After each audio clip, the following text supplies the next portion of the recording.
അതുകൊണ്ട് അവൻ എക്സ്ക്യൂസുകളുമായി മടങ്ങി വന്നു എന്നായിരിക്കും നിങ്ങളുടെയൊക്കെ മൈൻഡ് വോയിസ്. നല്ല മൂക്കൊലിപ്പും പനിയും ജലദോഷം എല്ലാം ഉണ്ട്, അതുകൊണ്ട് ലേറ്റ് ആയതാണ്.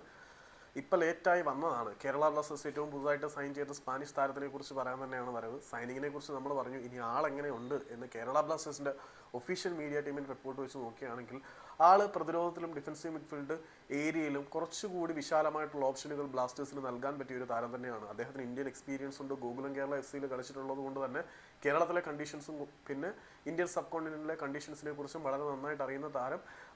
സ്പെയിനിലെ സലമങ്കയിലാണ് ജനിച്ചത്. ആൾ എവിടെയാണ് ജനിച്ചത്, എങ്ങനെയാണ് എന്നുള്ളതൊക്കെ അപ്രസക്തമായിട്ടുള്ള കാര്യമാണ്. ആളിൻ്റെ ഒരു കേളി ശൈലിയെക്കുറിച്ച് പറയാനാണെങ്കിൽ ആൾ ഒരു വലങ്കാലൻ മിഡ്ഫീൽഡറാണ്.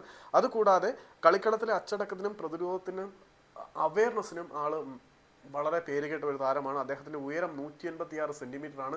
ഇത് ഏരിയൽ ഡ്യൂലുകളിൽ താരത്തിന് അത്യാവശ്യം മേൽക്കൈ നൽകുന്നുണ്ട് എന്നുള്ളത് എടുത്തു പറയേണ്ടതാണ്. 30 വയസ്സുകാരനാണെങ്കിലും കളിക്കളത്തിൽ വ്യാപകമായിട്ടുള്ള എക്സ്പീരിയൻസ് കൊണ്ട് വളരെ മികച്ച ഗെയിം അവയർനെസ് ഉള്ളത് കൊണ്ട് തന്നെ മെച്ചപ്പെട്ട രീതിയിൽ അച്ചടക്കത്തോടുകൂടി തീരുമാനങ്ങൾ എടുക്കാനുള്ള കഴിവ് ഈ താരത്തിനെ മറ്റുള്ള പ്രതിരോധ താരങ്ങളിൽ നിന്നും വേറിട്ട് നിർത്തുന്നുണ്ട് എന്നുള്ളത് എടുത്തു പറയേണ്ടതാണ്. പ്രതിരോധത്തിലെ പ്രശ്നങ്ങൾ എന്തൊക്കെയാണ് എന്ന് മനസ്സിലാക്കി താരങ്ങളെ ഓർഗനൈസ് ചെയ്യാനുള്ള ഒരു മികവ് ഈ താരത്തിൽ കണ്ടിട്ടുണ്ട്. അതുകൊണ്ട് ലെസ്കോയ്ക്ക് ശേഷം പ്രതിരോധത്തിനെ ഓർഗനൈസ് ചെയ്യുന്ന ഒരു താരമായി ഇയാൾ മാറട്ടെ എന്ന് നമുക്ക് പ്രാർത്ഥിക്കാൻ മാത്രമേ പറ്റത്തുള്ളൂ. ലെസ്കോയും ഹംബർട്ടും പിന്നെ നമ്മുടെ ആരൺ ഹ്യൂസും ഒക്കെ ഡിഫൻസീവ് യൂണിറ്റിനെ എങ്ങനെ ഓർഗനൈസ് ചെയ്തു എന്നുള്ളത് ഒരിക്കലും മറക്കാൻ പറ്റത്തില്ല. കാരണം യുവനിരയെ വളരെ കൃത്യമായിട്ട് ഓർഗനൈസ് ചെയ്ത ഈ മഹാരഥന്മാർക്ക് പകരമാവാൻ ഇയാളെ കൊണ്ട് പറ്റും എന്നൊന്നും അവകാശപ്പെടുന്നില്ല. എന്നിരുന്നാൽ പോലും നിലവിലെ ഇന്ത്യൻ യുവനിരയെ ഏകോപിച്ച് കൊണ്ടുപോകാൻ ഇദ്ദേഹത്തിനെ കൊണ്ട് കഴിഞ്ഞേക്കും. പിന്നെ സ്പെയിനിലെ സാലമാങ്കയിൽ ജനിച്ച Hernandez, CD, ലഡേറോ, സലമാങ്ക, CF, UDS, UD, ഫോർമൻഡോ തുടങ്ങി വിദേശ ക്ലബ്ബുകളിൽ കളിച്ചിട്ടുണ്ട്. അപ്പം ഇന്ത്യൻ കണ്ടീഷൻസിനെ കുറിച്ചുകൂടി അറിയാവുന്ന ആളായതുകൊണ്ട് ബ്ലാസ്റ്റേഴ്സിൽ കൂടുതൽ പ്രയോജനപ്പെടും എന്നാണ് ഞാൻ വിശ്വസിക്കുന്നത്. ഞാൻ ജിമ്മിലൊന്ന് പോകണം, കുറച്ച് പിള്ളേരെ ഒന്ന് ട്രെയിൻ ചെയ്യാനുണ്ട്. അത് കഴിഞ്ഞിട്ട് അമ്പലത്തിലൊന്ന് പോകണം.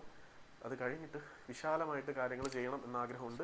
ഹെൽത്ത് ഇഷ്യൂസ് ഉണ്ടെങ്കിൽ പോലും നാളെ മുതൽ പ്രോപ്പറായിട്ട് മാറണം എന്നാഗ്രഹമുണ്ട്. ഞാനൊരു ഫിറ്റ്നസ് ചാനലിൻ്റെ കാര്യം നിങ്ങളോട് പറഞ്ഞിട്ടുണ്ട്.